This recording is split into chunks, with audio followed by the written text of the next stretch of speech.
महाकुंभ में वक्फ के खिलाफ भी बड़ी जंग शुरू हो गई है। महाकुंभ की पवित्र भूमि से संतों का सीधा ऐलान है, लाउड और क्लियर मैसेज है कि धर्मनिरपेक्ष देश में धर्म के नाम पर संपत्ति की लूट नहीं चलेगी। जनता को बरगलाकर अपना धार्मिक एजेंडा सेट करने की कोशिश नहीं चलेगी। जगत गुरु रामानंदाचार्य की ओर से कुंभ के बीचों बीच एक होर्डिंग लगाई गई, जिसमें साफ संदेश दिया गया। महाकुंभ में महा ऐलान।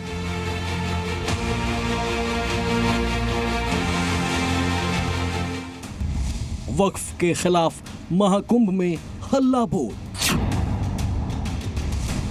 वक्फ के नाम पर लूट, महाकुंभ में गूंज। कहीं अखाड़ों का प्रवेश हो रहा है, कहीं महातैयारी में प्रशासन जुटा हुआ है और कहीं होर्डिंग के जरिए संतों का संदेश एकदम क्लियर है।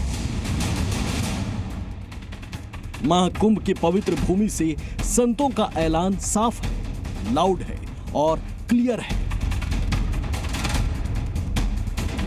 कि धर्मनिरपेक्ष देश में इस तरह से धर्म के नाम पर संपत्ति की लूट नहीं चलेगी। जनता को बरगला कर अपना धार्मिक एजेंडा सेट करने की कोशिश काम नहीं आएगी। जगत गुरु रामानंदाचार्य की ओर से कुंभ के बीचों बीच एक होर्डिंग लगाई गई, जिसमें साफ तौर पर एक सवाल उठाया गया।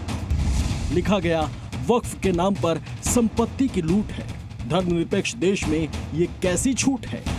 यानी ऐलान साफ है, एक सवाल है जिस पर अब बवाल ही बवाल है। जगत गुरु रामानंदाचार्य नरेंद्राचार्य ने बोर्ड लगा दिया है। कैसे लगाया है? लिखा हुआ है होर्डिंग पर, वक्फ के नाम पर संपत्ति की लूट, धर्मनिरपेक्ष देश में ये कैसी छूट। अब तक आपने सड़क और सदन पर वक्फ वोट को लेकर हंगामा देखा होगा, आंदोलन देखे होंगे, लेकिन अब प्रयागराज के बीचों बीच जहां अखाड़े हैं, जहां मेला है और जहां कुंभ पूरी तरीके से जमने वाला है, वहां वक्फ के खिलाफ मोर्चा खोलने वाले होर्डिंग गाड़ दिए हैं संतों ने। महाकुंभ में वक्फ के खिलाफ होर्डिंग लगाकर ये साफ संदेश देने की कोशिश की गई है कि धर्मनिरपेक्ष देश में ऐसे धर्म के नाम पर मनमानी नहीं चलेगी। दरअसल वक्फ बोर्ड की मनमानी को लेकर सरकार कानून लाने की तैयारी में है और मामला फिलहाल ज्वाइंट पार्लियामेंट कमेटी के पास है। और इसी मुद्दे पर महाकुंभ में रामानंदाचार्य ने होर्डिंग लगाकर सवाल उठाए हैं। यह पहला मौका नहीं है जब महाकुंभ में इस तरह के पोस्टर लगाए गए हैं। इससे पहले भी रामानंदाचार्य की तरफ से बटेंगे तो कटेंगे के तर्ज पर डरेंगे तो मरेंगे की होर्डिंग लगाई गई थी, जिस पर विवाद भी हुआ था। अब जरा इन तीनों तस्वीरों को देखिए। उससे पहले सनातन धर्म को लेकर एक पोस्टर लगाई गई थी, जिसमें लिखा था, सनातन सात्विक है पर कायर नहीं। वहीं तीसरी होर्डिंग देखिए, जिसमें हिंदुओं की एकता की बात कही गई है। यानी रामानंदाचार्य अपनी बातों से हिंदू एकता को जागृत करना चाहते हैं और इसके लिए महाकुंभ जैसे पवित्र जगह को चुना गया है।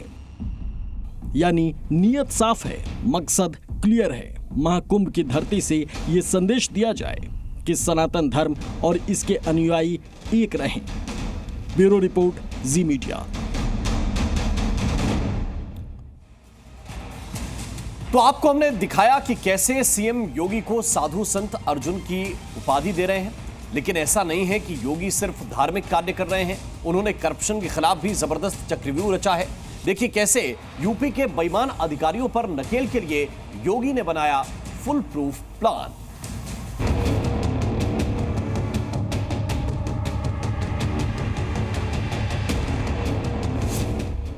करप्शन के खिलाफ सीएम योगी ने रचा चक्रव्यूह।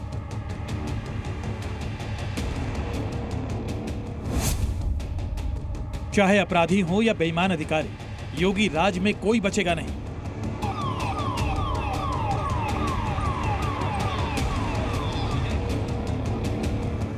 उत्तर प्रदेश की योगी सरकार ने भ्रष्टाचार के खिलाफ लड़ाई और पारदर्शिता बनाए रखने के लिए पीसीएस अधिकारियों को लेकर एक सख्त निर्देश जारी किया, जिसके तहत उनकी चल अचल संपत्तियों का ब्यौरा मांगा गया है। भ्रष्टाचार के खिलाफ अपनी मुहिम को आगे बढ़ाते हुए योगी के आदेश के मुताबिक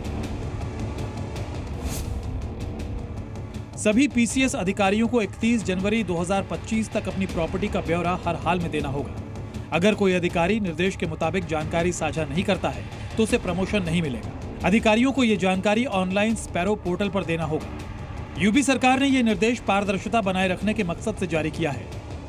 लगातार सीएम योगी भ्रष्टाचार को लेकर कई तरीके की मुहिम चलाते रहते हैं, जिससे उत्तर प्रदेश में भ्रष्टाचार पर लगाम लगाई जा सके।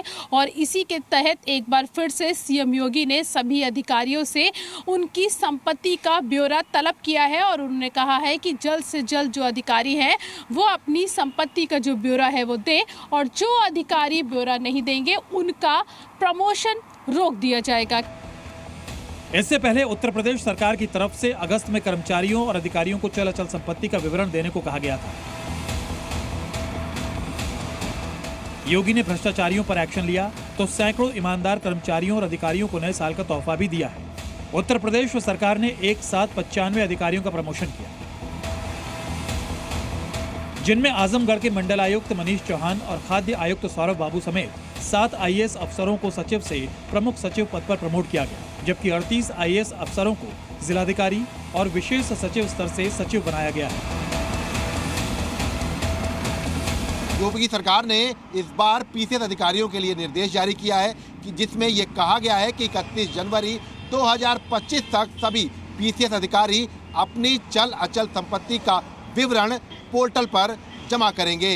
ऐसे न करने वाले पीसीएस अधिकारियों के प्रमोशन पर लगाम लगा दी जाएगी।